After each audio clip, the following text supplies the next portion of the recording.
Young and restless Traci in peril, plus dynamics shift and old flames reignite. Things there are changing.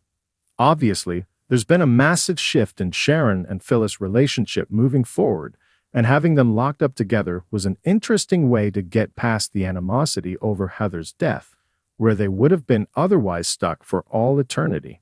It's still a bit of a stretch that Tracy's man would have gone to these lengths to toy with two women he barely knew. But here's an explainer as to Alan/Martin's motivations. If you were paying attention, you may have realized that the real reason Sharon and Phyllis were kidnapped had nothing to do with a psychopath, but with driving new story moving forward, specifically in their love lives. The preview teases Sharon fishing to find out if there might be a future with Nick, and while we wouldn't expect shit to happen overnight, the woman deserves some kind of happiness after all she's been through. Resistance.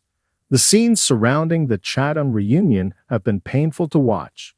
A significant portion of the audience isn't feeling it, and the writers clearly know this, which is why they're working overtime to try and convince us that they're a couple we should adore. One Genoa City resident after another has been trotted out and forced to behave out of character to support this reunion, including Victoria, and now Chloe, of all people.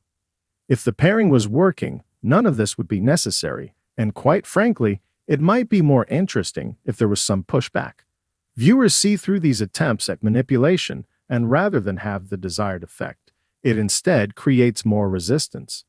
But the biggest issue with Chelsea and Adam's reconciliation, it has isolated and watered down two characters who were among the most intriguing and complex, and made them into whitewashed reform bores. This isn't a Hallmark movie, it's soap opera. Where's the melodrama, the sexual tension, the conflict? Imperiled. How agonizing is it knowing that our beloved Tracy, who is besotted and happy beyond words at long last, is about to be utterly devastated? Worse than having her heart shattered, however, is the fact that she's clearly in serious danger.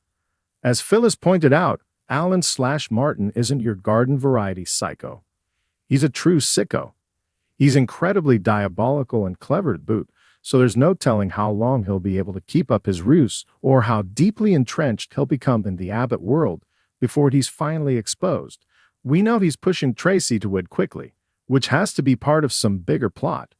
We also know Eileen Davidson is returning, perhaps as one of Ashley's alters, which means this could get hella messy before all is said and done. Here's hoping. The opinions expressed are my own. Please feel free to share your thoughts on this week's Young and Restless in the comments. Gonna look at soap's most recent coming and goings in the photo gallery below.